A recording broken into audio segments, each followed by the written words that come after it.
जयतु भारतम जयतु संस्कृतम। नमस्कार दोस्तों, आप सभी का स्वागत है आपके अपने YouTube चैनल देववाणी संस्कृत संस्थान में। तो दोस्तों, आज हमने एक नई शुरुआत की है कि आपका एस्टेट का जो बैच अभी स्टार्ट हो चुका है, तो उसके साथ ही साथ हम सुबह सुबह एक सुविचार और आपके साथ रखना चाहेंगे। जैसे आज का हमारा उद्देश्य है, सबसे पहले आप किसी भी चीज़ की शुरुआत करते हैं तो क्या करते हैं, एक श्रेष्ठ विद्यार्थी, एक उत्तम विद्यार्थी होना आपके लिए अनिवार्य है। तो आज हम बताएंगे कि एक उत्तम विद्यार्थी के, श्रेष्ठ विद्यार्थी के कौन से गुण होते हैं। तो एक उत्तम विद्यार्थी के 5 गुण होते हैं, श्रेष्ठ विद्यार्थी के। वो देखिए क्या है कि काकः चेष्टाया, काक यानी कि कौवे के समान चेष्टा होनी चाहिए। आपके अंदर ज्ञान को अर्जित करने की चेष्टा होनी चाहिए।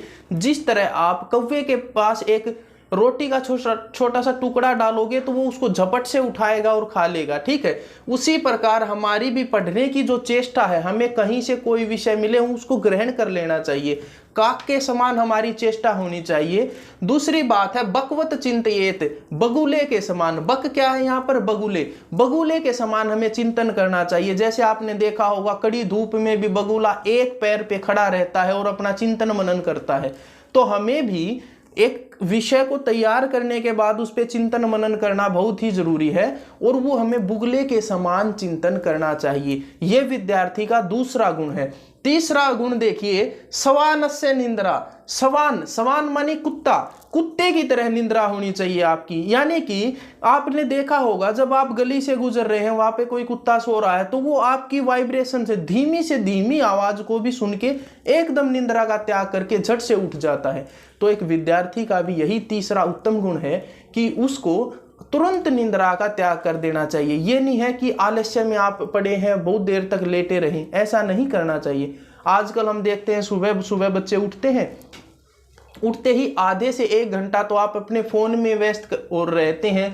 अब भाई व्हाट्सएप पे किसने स्टेटस लगाया है यहाँ पे, तो वहाँ पे आप अपना समय जाया न करें। उत्तम यही रहेगा कि सुबह उठते ही गुरुजनों को, माता पिता को प्रणाम करो, धरती को प्रणाम करो, और उसके साथ ही क्या करो, आप 5 से 10 मिनट जितना आपके साथ समय निकले, पानी पी के फ्रेश होके थोड़ा सा आप योगासन करें।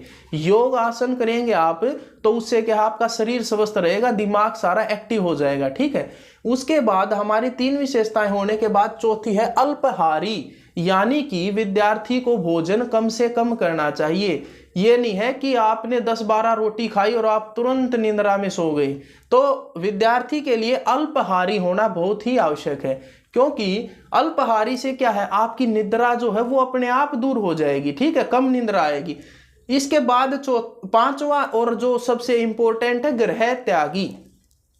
देखिए ये गृह त्यागी जो है ना, ये सबसे इंपॉर्टेंट है, क्योंकि आप एक बार उदाहरण के तौर पर देखिए कि राम जो थे, अपने भगवान श्री राम, वो एक राजकुमार थे, राजा दशरथ के कुंवर थे।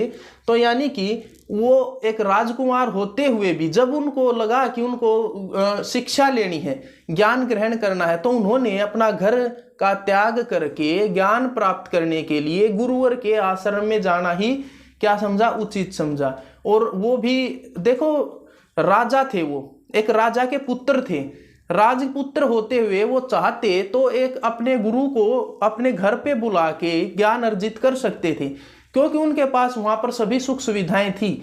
लेकिन क्या है, उन्होंने सभी सुख सुविधाओं का त्याग किया और गृह त्याग करके गुरु के आश्रम में जाके ज्ञान ग्रहण किया।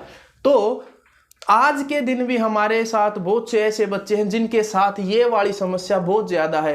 क्या करते हैं, ऑनलाइन एक ऐसा वो है कि हम अपने घर पे बैठ के अपनी सभी सुख सुविधाओं के साथ पढ़ना पसंद करते हैं। मैं आपको बता देता हूं कि जो भी बच्चा अपने लक्ष्य की प्राप्ति करना चाहता है, वो सबसे जरूरी उसके लिए है गृह त्याग। जब आप किसी शिक्षण संस्थान में जाके पढ़ते हैं, वहां पे आपको क्या है, चारों तरफ पढ़ने का वातावरण मिलता है।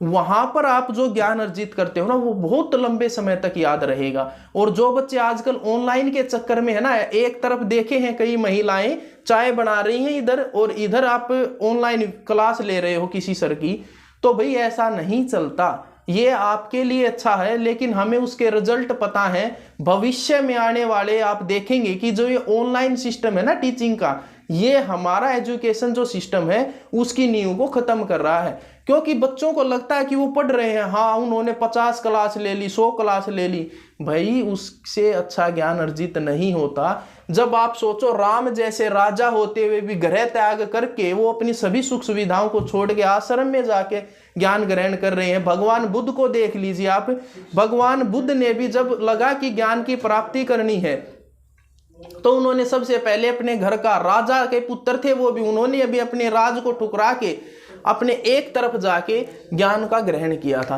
तो विद्यार्थी के भाई 5 गुण होते हैं। काक के समान चेष्टा होनी चाहिए, आप कौवे की समान आपके चेष्टा होनी चाहिए। बकवत चिंतित, बुगले के समान आपका चिंतन मनन ध्यान होना चाहिए। सवानस से निंद्रा, कुत्ते के समान आपकी क्या होनी चाहिए, नींद होनी चाहिए। आप तुरंत उसका त्याग करें, आलस्य में ना रहें।